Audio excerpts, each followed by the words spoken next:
How's everybody doing today? Good.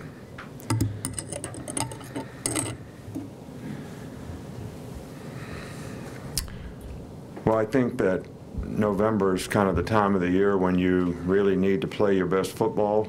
If you're going to accomplish the goals that you have, it's great that you put yourself in a position to be able to accomplish the things that you can accomplish, but I think that November is the month where you got to be at your best and be your best as a football player. And I think everybody's got to be working hard to do their job and maintain focus, practice, preparation, as well as when the game comes, be ready to go for 60 minutes. I think one of the things that get very difficult for players at this time of the year because of the grind of the season is nobody really feels all that great. I don't think that's unusual. That probably would be what every team would say right now. But the people who recover properly, rest properly, get the right sleep, eat right, have a lot of positive energy and confidence about how they do what they do and what they need to do to be able to do it well. And I think everybody's got to sort of accomplish am I going to do what I feel like doing, or am I going to choose to do the things I need to do to accomplish the goals that I have? And I'm sure you've all heard of the obstacle is the way. Well, there's a lot of obstacles out there that are created by the other teams that we have to play. So we can't be the obstacle ourselves by not being positive in terms of what we have to do to prepare, overcome adversity, get new players to play, whatever it is. We have to be very positive about, doing that. Starkville is a really tough place to play. Every game that we played there has been a really hard, physical, hard-fought game. They've got a great atmosphere. They have great spirit. So it's going to be a very challenging game for us, and we got to be able to handle and manage this, and the better the preparation, the better opportunity we'll have to do that. We'll start on the right side with Chandler. How did Minka look this week in practice, and do you think he's as close to full health as he can be? Well, I'm not a doctor, all right, and one of the most difficult things to do as a coach is to coach injured players, because you asked me if I think he's close to full health. I mean, again, did you ever see that series on TV called The Good Doctor, where that guy's really, really smart and he figures out things that nobody else can figure out, but he's, I'm not there. I'm not there. All right. If I was, I'd be working in that hospital probably. All right. But he's done well in practice. He's worked. He's got his reps. So he's going to be prepared to play in a game, and we'll make a decision based on whether he thinks he can do his job when the time comes. Go back over here with Michael. Just want to ask about your working relationship with Greg Byrne. What's it been like, and what's he like as an athletic director? Well, I like Greg, a lot. Very easy to work with, easygoing, very well organized, very supportive.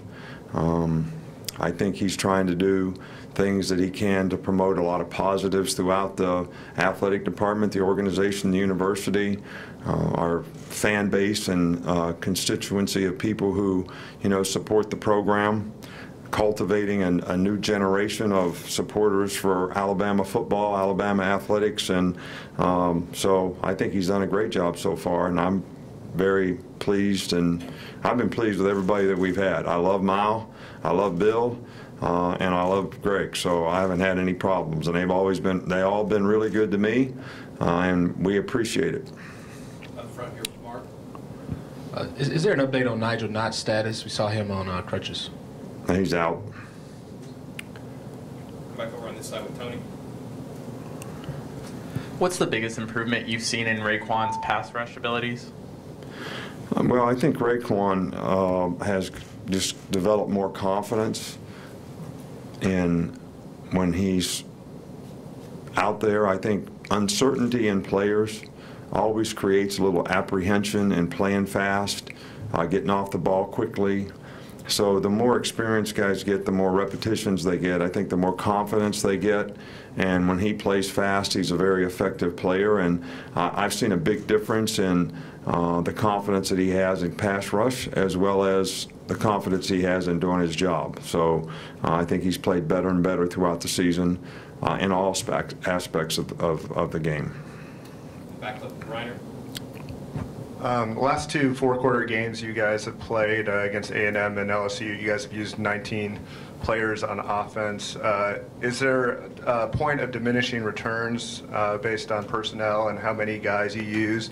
Or, I mean, and how do you factor in all the different things in determining who you want to play in that situation? Well, let me be clear here. Does the fact that we play 19 players, is that a good thing or not a good thing? I don't really know. I didn't know that. I mean, so because we won those two games, does that mean we should just play 19 players in this game?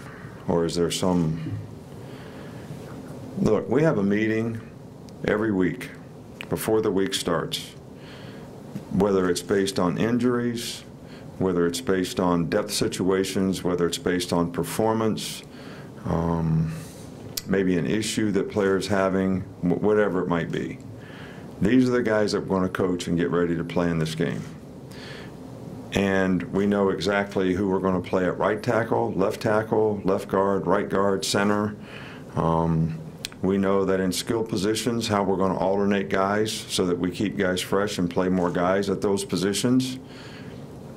And that's what we've done. So I don't keep a head count of how many guys actually end up getting to play. So some positions you don't like to rotate a lot, and the offensive line maybe being one. We rotate tight ends. We were rotating the tight ends more before Miller got hurt. So I don't know if there's a formula for it or it's good or bad. I usually think the more players that you play, the more depth you have on your team, probably the better team you're going to have. I think you've all heard me say that my old coach, Coach James, who I absolutely loved and probably is responsible for me being in this profession at all, used to always say, if you look at the bottom 40 guys on your roster and determine how good they are, then that'll probably tell you what kind of team you're going to have. So, and I know you're just looking at the top 19, but. Finish up here with Alex. Last question. We saw Tony Brown a lot more, obviously, with Minka kind of limited this past game. What have you seen in his development just even the last 2 years since he's been playing kind of with Minka and behind him? And what do you kind of expect from him going forward? Well, when Tony can stay focused on what he's supposed to do the right things, make good choices and decisions about what he does and stay focused on it, he can be a very effective player.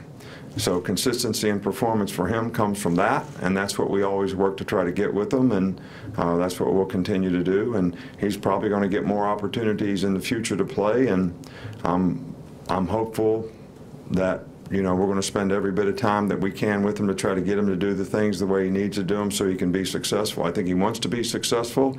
We just got to help him do it. Okay, Coach, that's all we got. All right, thank you.